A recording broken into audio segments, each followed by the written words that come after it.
right, so we have the size 1 missile, right? Uh, what would you say would be the best as of current? We all know the EO is pretty good.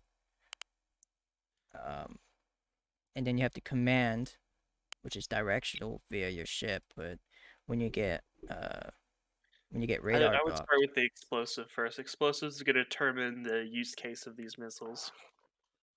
Um, so all missiles come out four different types of warheads, which are HE impact, HE kinetic penetrator, blast fragmentation, enhanced lethality. Mm-hmm. Right. Now, now for best bang for buck for anti-missiles, you want to go with just the regular blast fragmentation, and then the highest explosive you can go.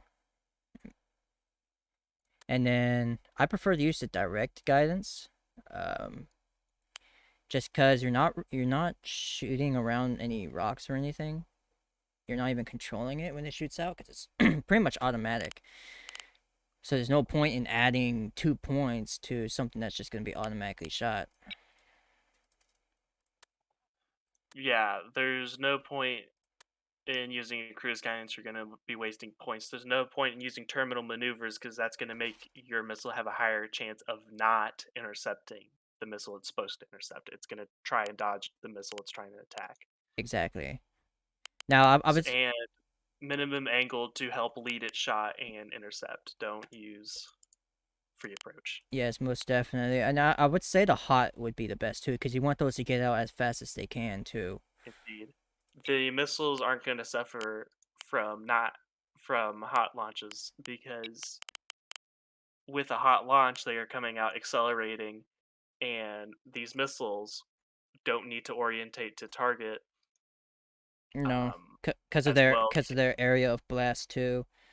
So they they don't have even an have to. extremely high turn rate, so they'll already be heading towards target Mm-hmm. Right. right out the launcher. They don't have a slow turn rate to where they need a time period to aim towards target and then start firing their thrusters. Right. Threat size. I normally just put it on 1, 2, and 3, because they're all threat. Um, Well, I with guess so I many guess it could fires, be situational too, though, right? yeah, it would be situational. You can actually determine this in a match with your PD missile doctrine, and you can Right. go into settings and edit your PD missile doctrine. On top of that, with as a defensive missile, with uh, if you're using size ones to take out size ones, you might be putting yourself at a loss of points. You might be wasting points, as well as these missiles not being super damaging as size ones. Size one missiles really can only do damage as HEKP and at a very short range. True. And that's They when cannot that's when your travel PD that will far. come in hand too. So using it only on size 2 and size 3s, it'll be able to not waste itself on these size 1s, and you'll be able to use a cheap size 1 missile to take out an expensive size 2 or size 3 missile. Mm-hmm. I would say also for the salvo size, I would say just salvo 1 because sometimes you don't have enough points to just carry a lot of these things. So you don't want to have 2 or 3 salvos going all at once unless someone's just swarming you with And if you're using these cheap point defense missiles as an afterthought, and you're not going to be spending much points on it, you might even want to just narrow it down to a size 3 missiles only to take out these size 3 hybrids and the torpedoes, things that are going to do real damage if your PD can't take it out early enough. But when it comes down to that though, you would want to go with the blast fragmentation just because of the extra damage it would do to these size 3s. Blast fragmentation or blast fragmentation EL. Yes. Yeah.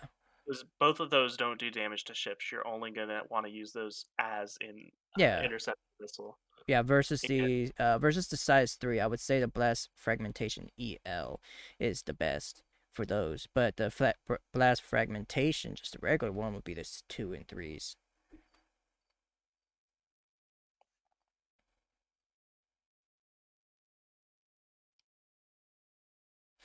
The Although, blast radius is 53 meters on the EL, but the component's still the same, 49. 49. yeah, and these missiles are nimble enough that if they intercept the missile early, they might be able to be more accurate and take it out. So if you're not even losing out on damage with it, you might want to use just regular blast fragmentation as to not waste points on a missile who doesn't need that wide range, that Mm-hmm. wide area effect. Right. Really, the only use case for blast fragmentation EL would probably be when they are missile spamming you and you have a swarm of tightly grouped missiles. That way, it can take out such a group. Mm-hmm. Even And at that, and blast and and one is thing that would come in important too is the actual range itself. Like it starts on 3,500, and the average starting up range for, I would say, a hybrid is probably what, 2 3, right? 2 3K. so well. At so So what I'm trying to at a say is 1:1 like, ratio booster to warhead, the maximum range you're gonna get out of the booster is going to be uh, 5 about 6 kilometers, but you're sacrificing top speed, its ability to intercept the missile early. right, You're also sacrificing its maneuverability right, by a lot. exactly. So like you could possibly try and squeeze out like 3 3 5 for some maneuverability and top speed, right? You But could even size down the size of the warhead. Now, with that, you're going to reduce the damage it can do to take out the warhead and the blast radius. But that exactly. also gives you more booster to be more maneuverable, be more accurate, and burn for a longer. Hit those missiles early. See, and now when you put it in the middle, it's at 4,000 range, 299 meters a second, and the turn rate is 7.7 Gs. Yep, which is a decent amount of G's, a turn rate. You could, it might be behoove you to put it at around 10 G's of acceleration. Try and hit that while hitting a very long range missile. See, can I get a You, 10G? I mean, you can There we get go. away with lower turn rates in G's, right? Right, putting it at 10 Gs puts it at about But if two the missiles you're 500. firing on are fast, it needs to be more maneuverable to get into position before it needs to fly out further, right? Further away from the Exactly. ship. So it could be 6.0 G turn rate with 348 meters a second with the range of 4,500. Yeah.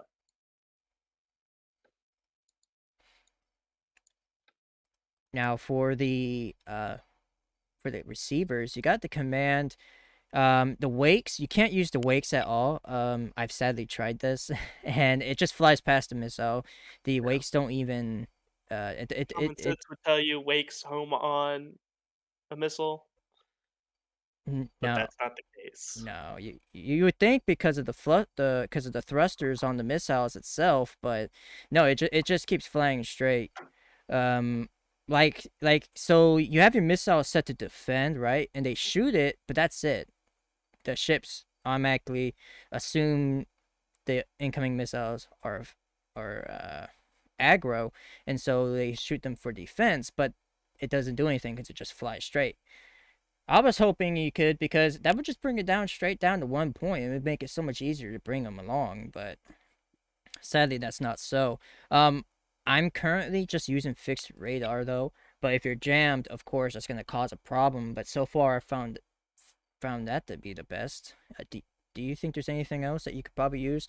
Like So you could use the floodlight, but depending on your micro skills, that might that I would not want to have to micro individual missiles. exactly Now, some exactly. people might be fucking just chads at the game, but not me, and not so. Yeah, not me, If we dude. if we if we look at the point cost of the different seeker heads, you're gonna want the different radar seekers because that's what the missiles are gonna give off as a signature as the radar reflection. Exactly. And when you click on both when you use fixed active or steerable active, they're the same point cost. Mm-hmm. The point increase, so you're getting a wider search radius for these missiles, so they can find things easier for no increase in points. Steerable active, it's gonna be double Like shooting. one difference between the fixed active radar and the steerable active is the FOV. You get 40 for the FOV, and then you get 50 for the fixed. Yeah, and that higher FOV will help it find missiles. Now with steerable extended, you're gonna waste a lot more points because you don't need to fire at missiles far away, right?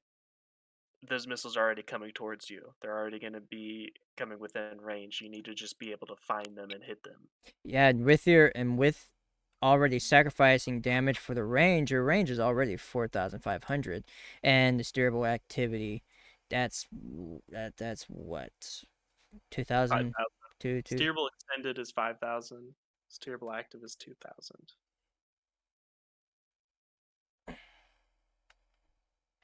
And when your missiles are already on the way, as soon as those other incoming missiles come in 2,000 meters within the radius, then of course it's gonna shoot and it's gonna go to it because it's already reached the range of it.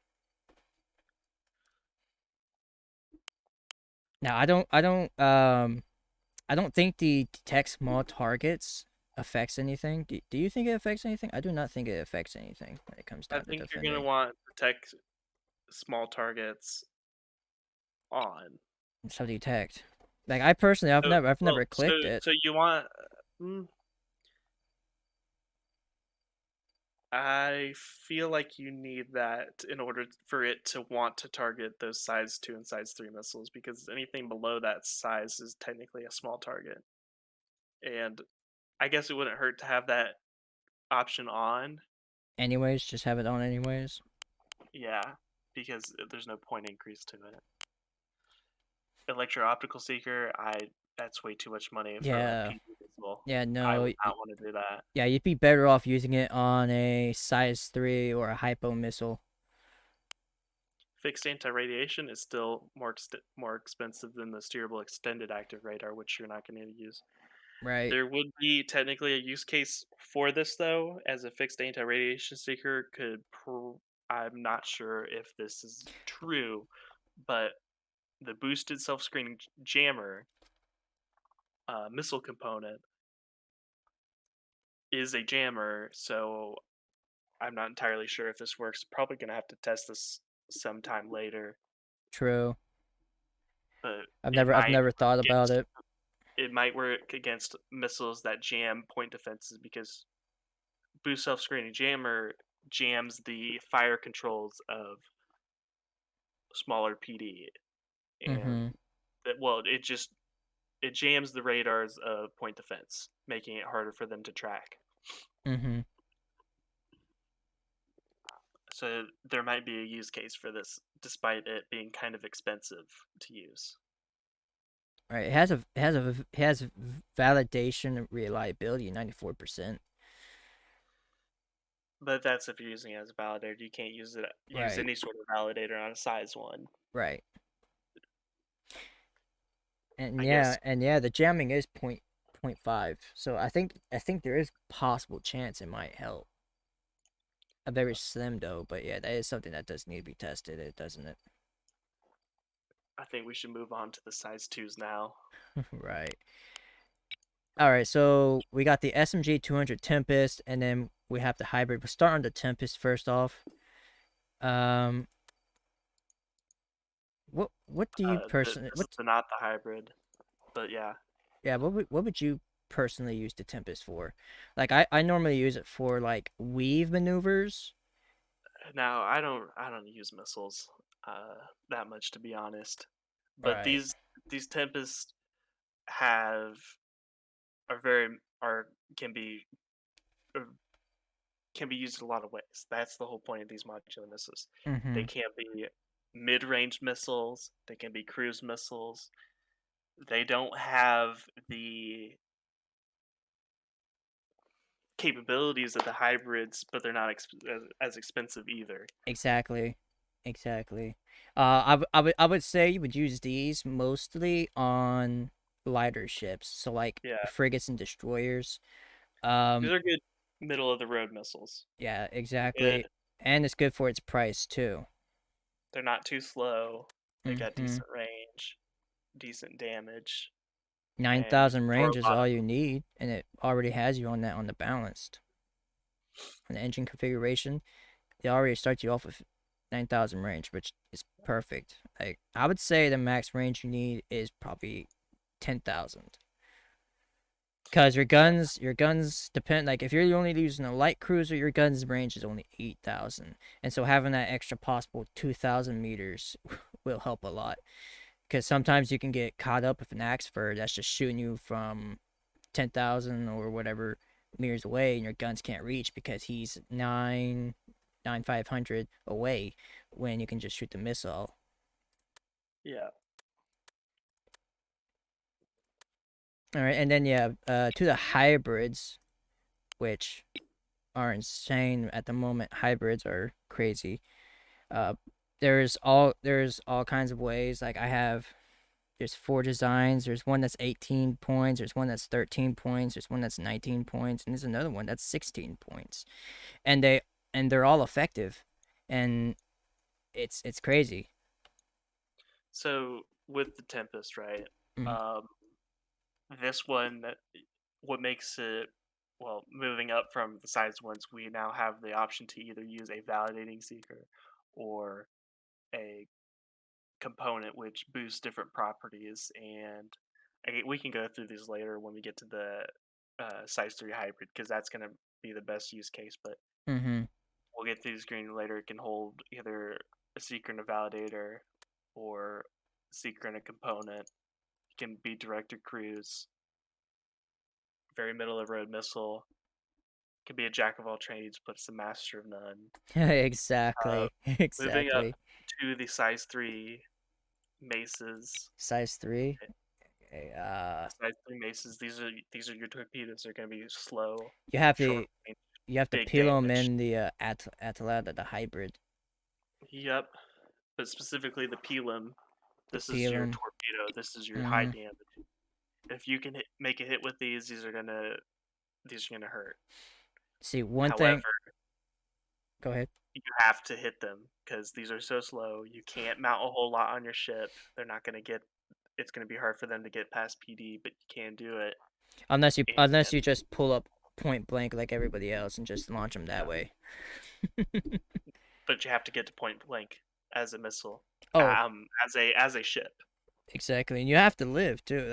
And if they're rocking If they beams start or shooting at you and they take out some important components, you might not even be able to shoot the missiles. So you just traveled for nothing. exactly. But that's why people have the Corvette swarm Yeah, God, because Corvettes. you can only shoot down so many as a Corvette And swarm. the Pelem, like the Tempest, mounts one seeker or a seeker and a validator, and then one component. Same warheads as always. But where these get interesting are the hybrids because they are two-stage missiles. Yeah. Oh, these ones. Hmm.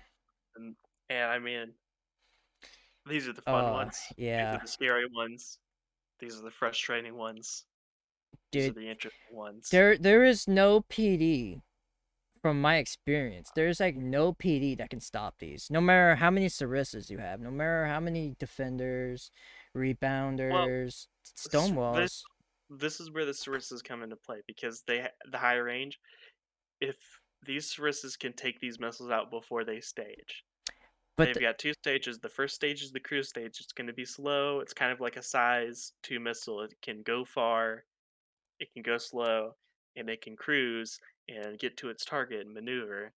But then once it gets close enough, these will stage, and the second stage really fast, really maneuverable, very short range, which can get it to its target. If the Sarissa shoots it out before it stages, you've wasted a lot of your points. the thing about that though is if you have two radar absorbent coatings, you're you're it'll be it can get past the range of the Sarissa, or even having a boosted self screening jammer.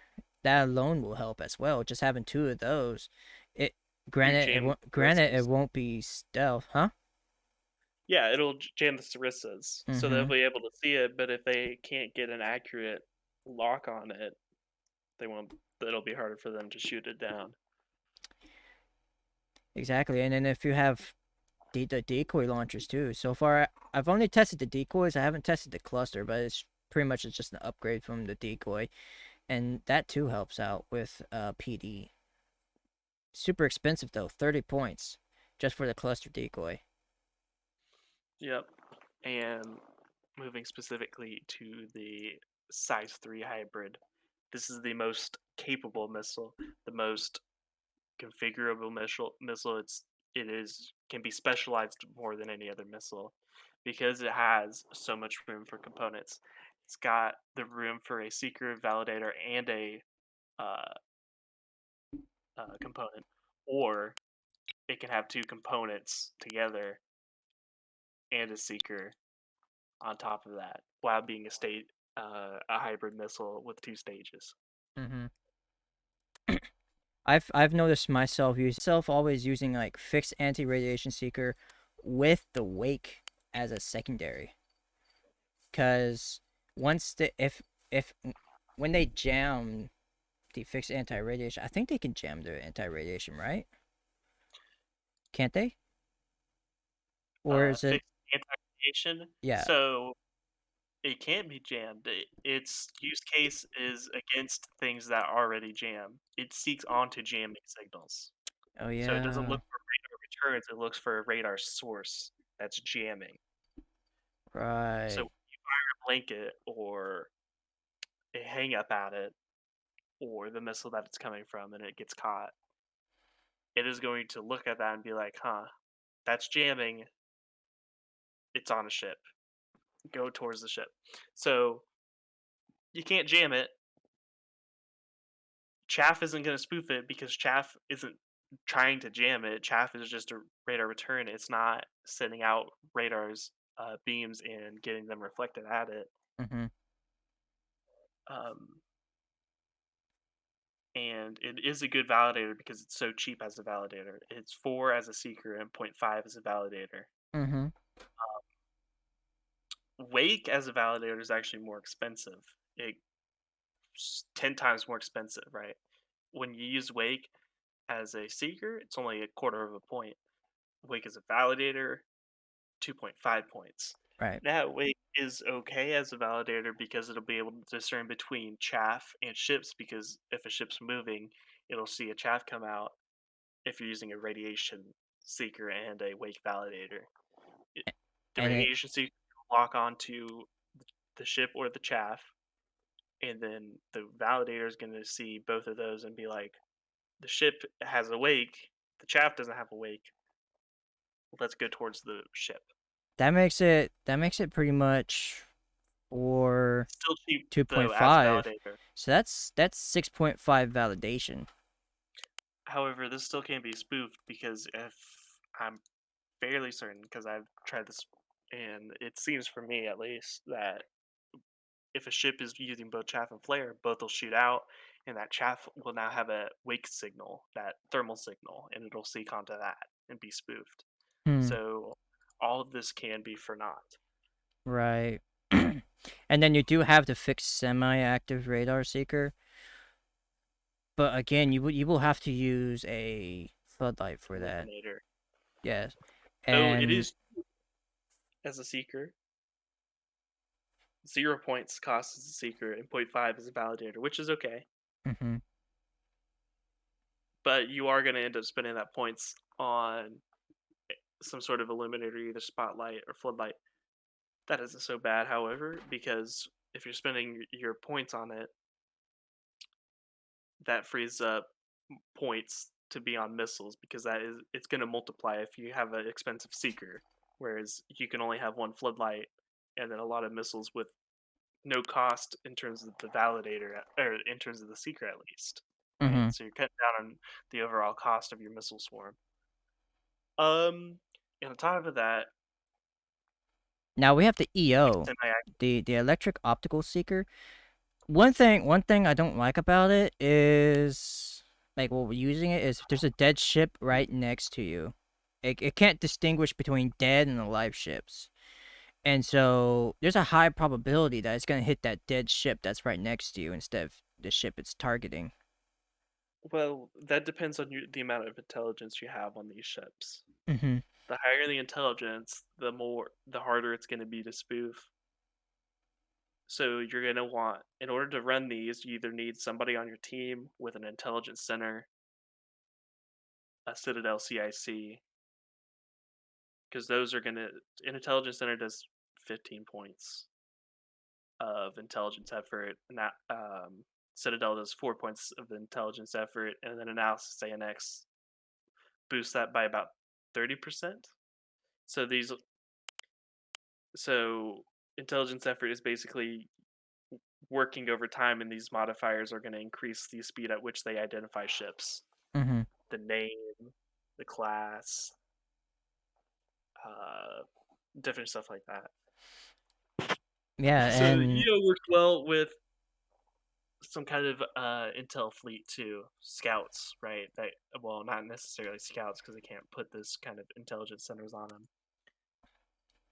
well, that's if you have somebody in your fleet doing that. But only one ship in your fleet needs to have have an intelligence thing, Or a and citadel. as long as they are receiving information, they'll be able to work on it remotely from whatever ship is scouting. So you can have a Mm-hmm. Corvette giving transmitting information. EO is expensive. Oh, Uh, it's expensive, it's dude. it's 8 points base Yeah, cost. 8 The points. validator, though, it's cheaper at 5. So you can use these as a validator at cheaper. Let's say you use fixed active and an EO validator. You've got a cheaper missile, right? Would Cheaper you than would just you be using AO. that fixed active as a secondary? Fixed active is the seeker, EO is the validator, because now instead of 8 points, that totals 6 points, right? If you're using it as a validator, seeker and validator combo.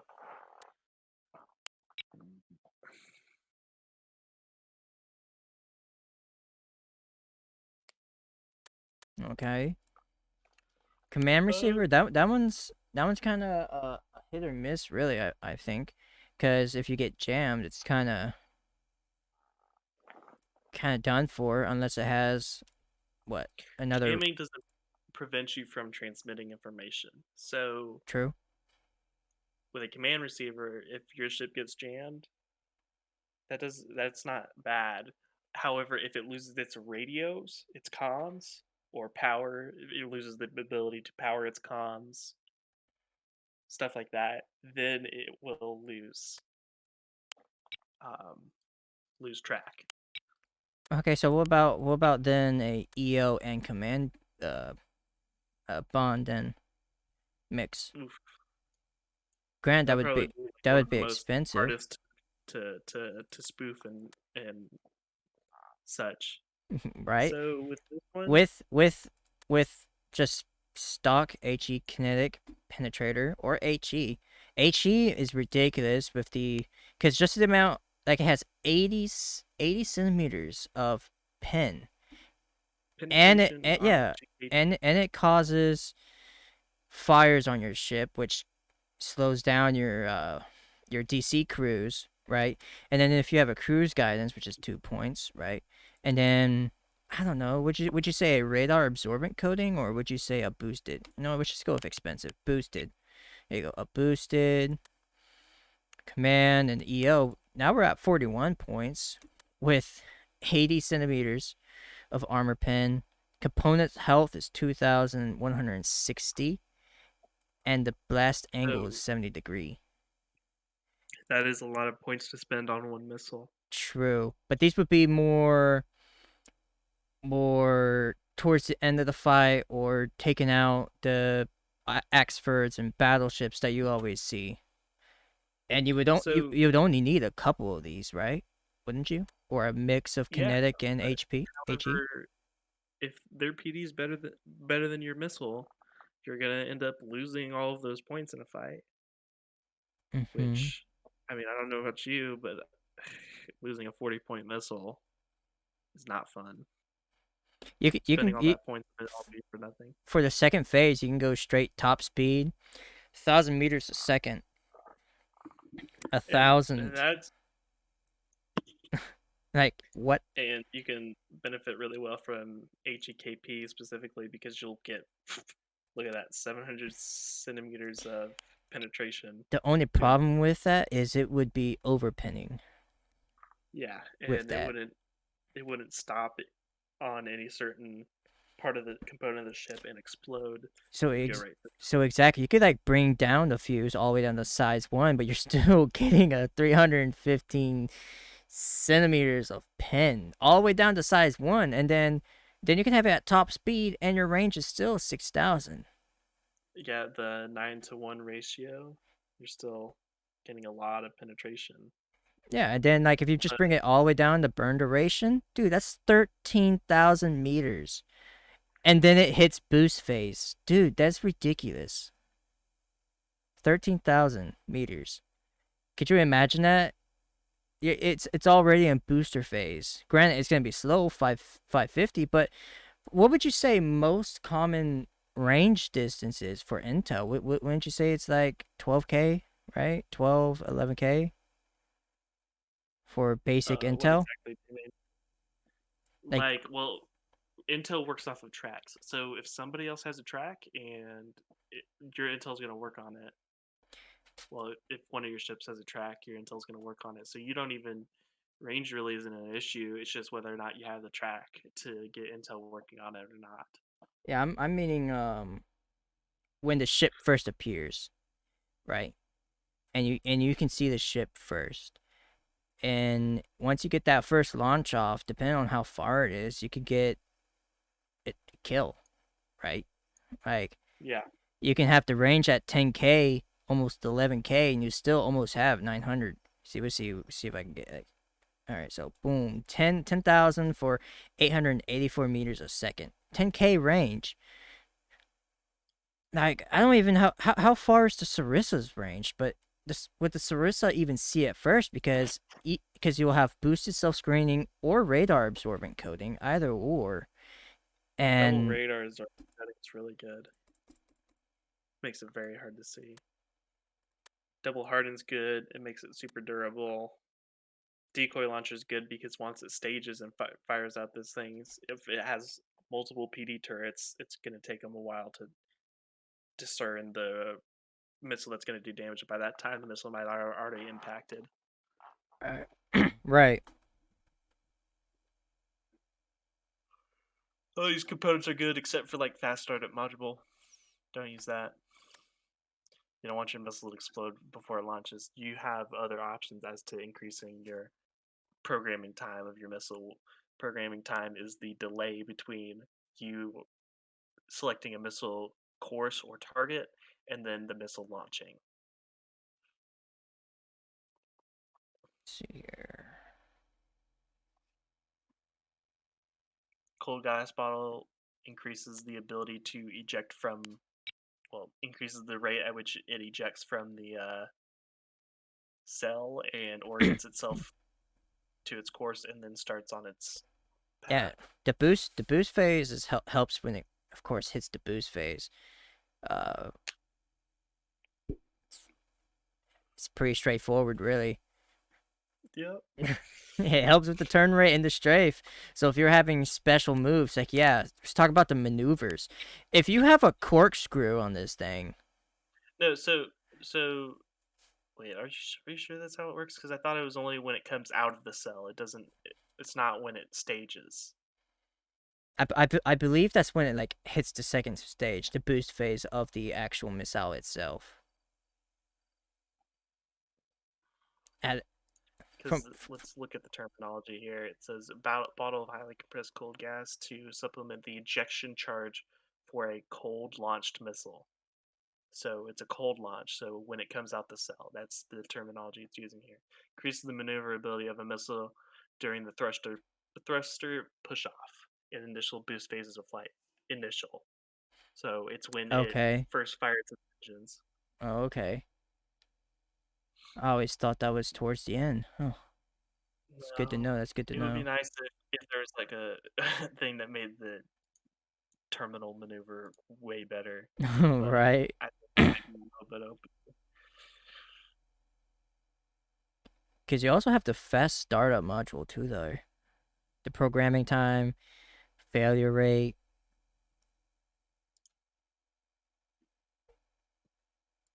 This adds an additional component for the control systems in which consistently checks the missile status and keeps the systems in pre-warmed state while in battle. This eliminates much of the normal startup time for a missile, but adds the risk of of the missile failing on launch. So that's faster launch time then, right? The fast startup. Yes, wouldn't that be just faster? Wouldn't that be Oh, the the faster same as? programming. It's the time programming time is the time it takes for between you plotting a missile course or selecting a target for a missile volley, and then the the volley of missiles launching. Mm-hmm. So if you look down here at the stats, missile programming time for the size 3 hybrids is 16 seconds. So with the fast startup module, that's going to decrease it by 66%, i.e., when you select the target, it's going down from 16 seconds to 5.4 seconds, which Yeah. is good for Wow. like reaction. But you don't want those missiles blowing up inside of your own ship, right? Because it's gonna give you a failure rate of 15%. So there's a 15% chance that it might just not launch and I cause did. I damage didn't to even. yourself. I did not even know that was a thing. Yeah. Oh wow. So I mean, you could run this and also a launcher deluge system, which will help protect you from that. But I mean, that's too much of a risk. Plus, you can have the strike planning center and such too. Yeah, true. It would help out a lot with that. The missile programming, missile parallel interface will also help. Because you want to, because those will speed up the missile programming. Not by well, no, it'll decrease it just as much as these fast startup modules. Though they're a cheap modification to your missile though, so you'll be spending less money if you use these instead of the strike planning center. Mm-hmm.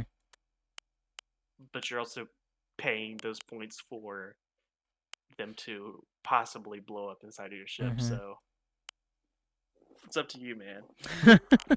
Take the risk or not. Risk go home without no risk or reward. The crazy thing is too, you can set these things to defensive as well. Like why? Why would you set these missiles as defensive? Like You know, I don't it's up to understand you. that, you know? It's up to you. I don't. I mean, I would not if you risk want the to, price for what it is, you know? Like why? I don't know. I don't know. All right, so the terminal maneuvers to corkscrew, that one's really good, especially if you have maneuverability. Like if you have really Yes. high maneuverability, the PD is useless at that point. Cause I have my PD anti-missile escort fleet that we've tested out, and these missiles just go straight through it. It doesn't even matter if all your ships have PD or not. They just go through it. Sarissas, like you could have a lot of Sarissas from what I've tested, and sometimes you still can't even get them. Because it also depends on how many is coming at you as well. Like if it's one, okay, fine, but if someone's shooting two, four, let's say 3, 4, 5, 6 at you, you're pretty much done for. Because once one or two of them hit you, you've lost a lot of components. And if it's a mix of kinetic and HE, that's a lot of pin, and on top of a lot of pin, you have HE, which is going to cause a lot of damage to your armor, and it's going to cause fires in many compartments of your ship. So your DC crews are going to be non-stop going, and from impact with the HE is gonna destroy the PD. So if you fired your HE first, it would destroy the PD, and then fired the kinetic second, and then that would cause, of course, internal damage overall. Like you have the weave and corkscrew. Yeah, What? so What? though you're spending a lot of points on those terminal maneuvers. Right. So weave is kind of a good middle ground, right? Makes it dodge that PD, but so from the perspective of PD with no terminal maneuvers, the missile's only getting bigger at you. It's getting bigger as it's getting closer, but it's not moving in any direction from their perspective of the PD. Mhm. With weave, right? It's moving side to side along one axis, one dimension, Mhm. which makes it harder. And with corkscrew, it's now moving along two axes. It's moving on a plane of a two-dimensional plane Exactly. relative to you, getting closer, bigger. But from perspective, it's just going in a circle that's getting tight closer and closer. Which that those two dimensions you are paying a premium for, right? With the extra point cost. Mhm. And then However, and then it's hard to hit. it includes the maneuverability too of the missile. Though if your missile isn't that maneuverable, Mhm. the turn rate isn't high enough, you might miss the ship with these maneuvers, and you've just wasted these missiles. Most Even though definitely. they got through PD and everything, but they just corkscrewed around the ship. And they'll fly 360s around the ship until they get shot down. Yeah, yeah, you just wasted these missiles. So you have to take into account your sprint stages and your boosters to make sure they're not too crazy. Yeah, you could set the boost phase at 8,000 meters with top speed of 757 with the turn rate of 29.8 Gs, which is pretty good thinking about turn rate. Now, specifically with hybrids and the sprint stage, the second stage, right? If Mhm. you put it at its all the way to top speed, the closer you get to top speed, the more points you spend, right? And now you might consider paying for that if you're using HEKP. However, it might overpenetrate, so you might just be safer to not go that fast with these, and instead have a higher duration. You can make these stage earlier than other typical missiles, right? So that they start moving really fast onto target outside of the range of their point defenses, making because if the distance from which it stages, right, which is determined by your seeker. Let's say the fixed activator seeker uh, has a range. The fixed activator has a range of 2,000 meters. Mhm. That's the maximum at which it can stage, right? Mhm. So it has to get within 2,000 meters before it switches to its section stage and starts homing to target. Mhm. Um, and that is well within the range of certain PD, right? So PD could shoot it down early, Right. which also determines the release of the decoys too, because once they get within a certain range, the decoys will launch too. You could always go with the If you use steerable decoy launcher, active radar seeker though, just for that range. steerable extended gives you Yeah. up to 5,000 meters, which Mhm. is outside that range. Though your sprint stage now needs to have a long enough burn duration to Match that range. yeah to be outside of that range, so it can safely move within. If you if you bring if you go to the sprint phase, right, and you just bring it all the way straight down to the bottom, you can get the speed to 550, the range to almost 9,000 meters, and the turn rate will be 27.9 Gs. And if you bring it just over a tad bit, you can bring it down to 812 with 28.3 with G's, Though while the these speed is still the same, 550. And 550 is still pretty fast if you think about it. though these numbers are dynamic based on the ratio of booster to warhead and where you place it. So Mm-hmm. these numbers are subject to change, even and with balancing as well. Right. And But these are just there's certain numbers you want to shoot for. depending Mm-hmm. on what your missile's role is going to be. It doesn't need to be super agile if it isn't going to be weaving and corkscrewing, because it just needs to aim towards target then instead of doing these tight movements. Mm-hmm.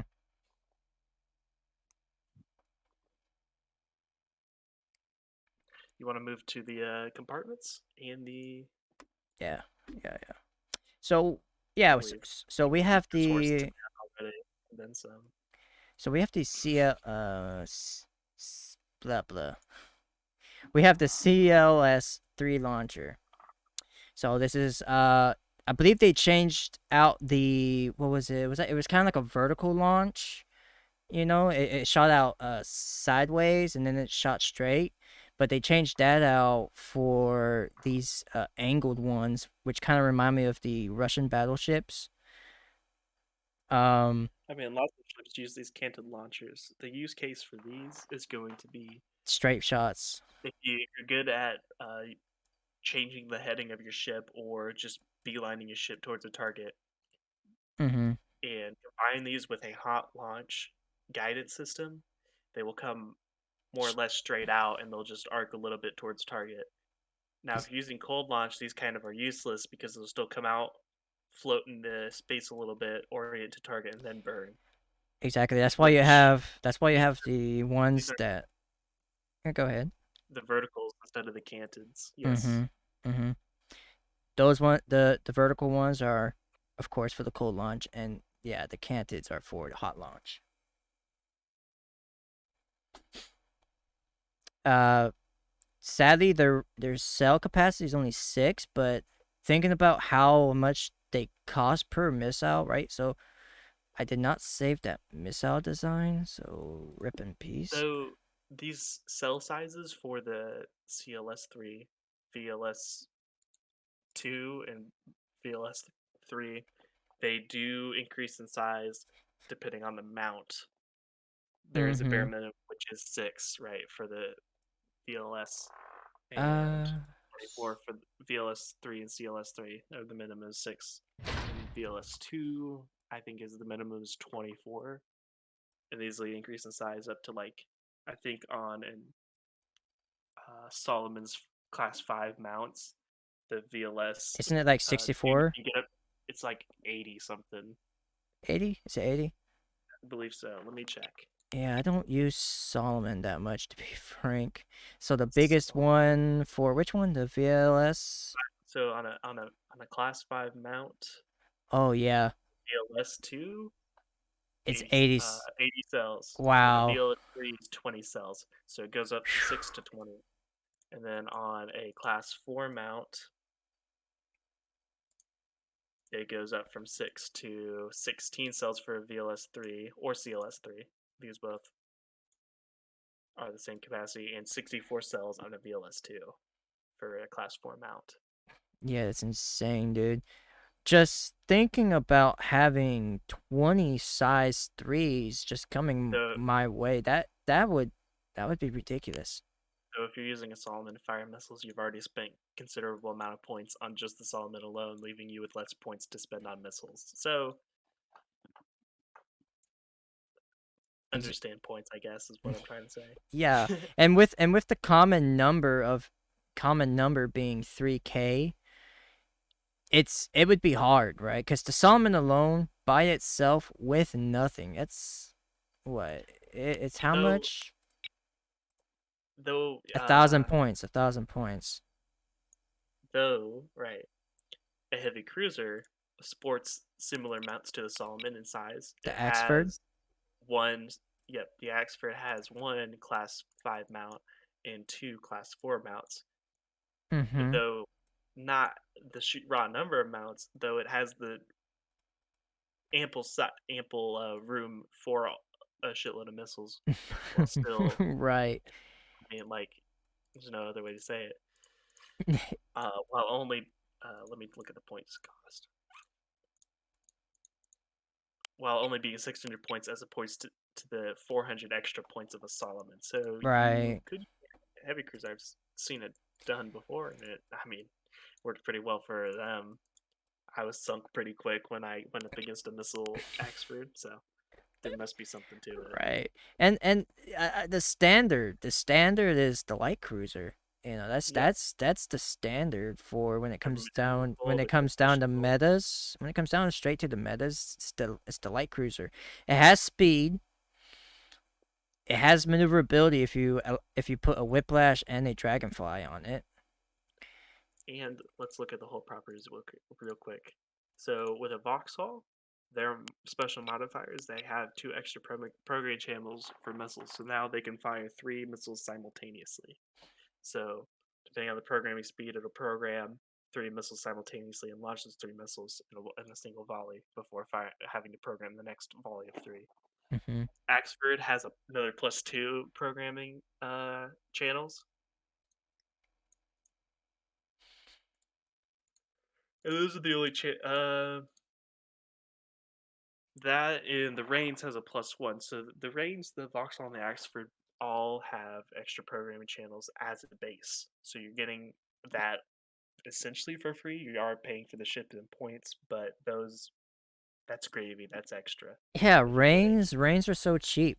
You know, Hmm. they're frigates, and you can load however many missiles you want. It Though, got what though they fearless. don't have the mounting volume, right? That we talked about. That they don't have the class 4 and the class 5 mounts to really increase the amount of missiles they have. That they are cheap, so you could just field more Reigns if you Yeah, wanted. it can mount 4 VLS2s and still have the capability of shooting 224 and 216s. That alone right there, but that's size 2s. And that alone right there is effective on its own. Yeah, definitely. Especially if someone hasn't invested in the PD, right? And then you have the classic Corvette swarm, dude. Just a crap ton of sprinters, right? And you just grab what you want to grab. Like you can grab VLS 3, VLS 46, and the thing too I don't understand about the missile things. Like you have the VSL, the VLS 23, and the 46. The 46 just comes with 46 missiles, and the 23 comes with 23 missiles. But there's the same point, and they use the same amount of energy. So the point cost of these are determined by the size of missiles, right? Mm-hmm. Because really they're just storage spaces, and the points you're going to spend are coming from filling it. VLS2 size 2 missiles launchers cost 10 points. 23 and 46 cost 5 points, and the CLS and VLS3s cost 20 points for both. So you're paying just for the capability, the size of missile they can launch, not necessarily the volume of missiles. Because you will pay for the volume of missiles in the per missile point cost of the Mm-hmm. missile you designed. So they aren't compounding anymore with this new missile update. These surely are subject to change and be balanced further after X amount of time. Most definitely. And with the internals of the ship, we talked about the Strike Planning Center, which comes at a plus 60% programming speed and a cost of 70 points. Mm-hmm. So this isn't the 66% of the fast startup modules, and it is quite more expensive, 70 points as opposed to the 3 points per missile of the fast startup module. Mm-hmm. But you're only losing out on 6%, and there's no catastrophic event chance added to it. So you might be better off using this, um, along with the missile parallel interface, which increases programming speed by 35%, but it comes at a power cost and it's only worth 40 points. So you could mount both of these, right, and get or mount both two parallel interfaces, and that'll get you up to 70%. But because they're 40 points each, you've now spent 80, whereas opposed to the 70 points of a parallel interface, or I Mm-hmm. was strike planning center, sorry. Mm-hmm. And then on top of that, we also have the missile program bus, the other thing that modifies your missiles. Right. It gives you 1+1. And programming bus array, which goes in a slightly larger internal mount and gives you +2. Which, Mm-hmm. if you're mounting lots of missiles and you want to missile spam people because missile spam still isn't dead, Mm-hmm. it might never be dead. Um, you can totally do that, and you can take advantage of the inherent +2 of the Vauxhall and the Axford. Put another Right. programming bus array for a total of uh, 5 point. What is that? 5 simultaneously launches because 1 + 2 + 2. You can just go crazy with it. You can And make a in theory, you can use 3 bus arrays, but then you take up you take up a slot for like a micro, or you could just sacrifice one programming bus, and you could use a small reactor boost to boost all your reactor. So now you have 2, and so pretty much what you can do is just do that. You can have 3 bus arrays and sacrifice 2 random programming bus arrays. yeah. I think we've covered it all. Generally speaking, we haven't gotten to the perfect stat. Oh yeah, no. Somebody's gonna have to make a spreadsheet for this. Yeah, that's to go even deeper would require way more time. That's just a deep going in, like you said, stats. And you could easily spend hours designing the perfect missile. I haven't spent these hours, but I know somebody has and somebody will, and they will make these perfect. I think I know who you're talking about. I I think. Are, think so too. are we thinking about the same guy? Possibly. I think so. He He might spent have to make his own YouTube video. he spent a long time trying to program it. Yeah. Oh man. But I've tried, and this is nope. I can't do it. I'll just stick to guns. I'll just stick to guns and beams for right, right now. right, yeah, you could most definitely use a beam fleet and get away with it. A beam fleet with nothing but PD on it. Four destroyers with beam with an escort, Right. with a sprinter as an escort, and you could have all We that upgraded. actually yesterday we went up against a guy, kidney exclamation point, Oh who yeah, had these kidney. beam destroyers, and they were specifically designed to not specifically focus on the beam, they're focusing on PD. So you have this swarm of PD, which I think he was running like rebounds and auroras, or I think Stonewalls Yes, even. yeah, Swarming that's them, who I was and exactly talking about. He yeah, he had one rebound on his capital. He had I think one ship with Ewar um and he had one with a disco ball, and everything else was Sarissas and defenders. there are And players way better than us, way more knowledgeable, who know how to get as know how to much as they can out of a fleet. work the system. Surely, Exactly, dude. There's just so much to know and to even do. It it would require way much more than what we can. I'd say we only scratched really the surface. Really, there's just so much more to it than what we can discuss. Really, yeah. That and would. I mean, you could spend weeks on this. Honestly, really, it feels like really. I've been spending weeks on trying to get these ships just right. That's exactly what I've done. That's exactly what I've been doing all week. Is literally just trying to build a fleet that could passive fight off missiles, but there's really no fleet that can. Uh, from what I've experienced, there's nothing that can really fight off these crazy missiles at the moment.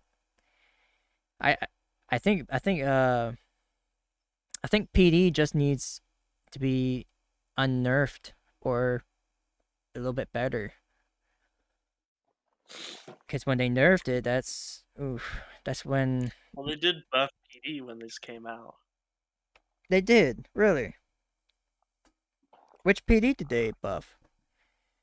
Well, I think they buffed all of them generally, and then the two new PDs, like the Stonewall, is just a quad barreled rebound. That Yeah. thing can just literally put up a wall of lead, as the name suggests. And I mean, Yeah. missile swarms are no more as long as they don't stage too early.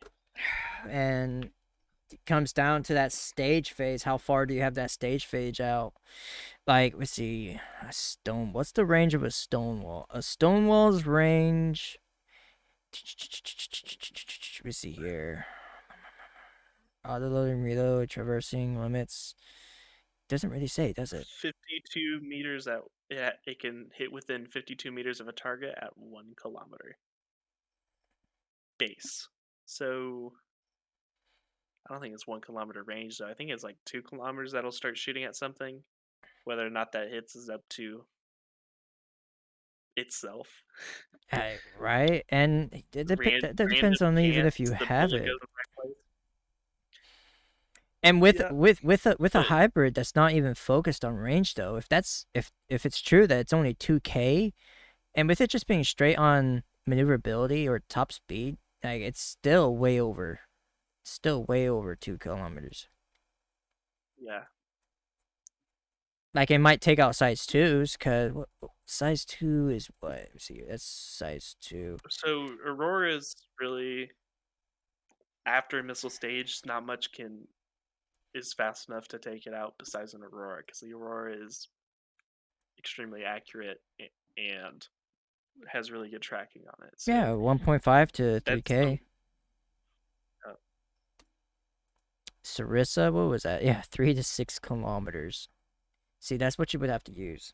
Is either the Sarissas or the Aurora, but Sarissa is so expensive. It's what? 65 points for one. That's ridiculous. And then the Aurora is 55 points, so you're better off with just Auroras. Mass Aurora. yeah.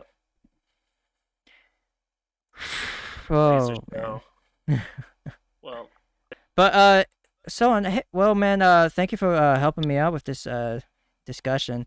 yeah. Well, Um hopefully we'll be able to, maybe in the future, if we ever get any more information, or if yeah. there's any, yeah, if there's anything else we can get, then yeah, we'll most definitely be. We need more YouTubers uh, making these tutorials, because there's so much depth to this game. Yeah, and there's only so much people can do, really. Well, thank you for joining, man. Yeah, of course.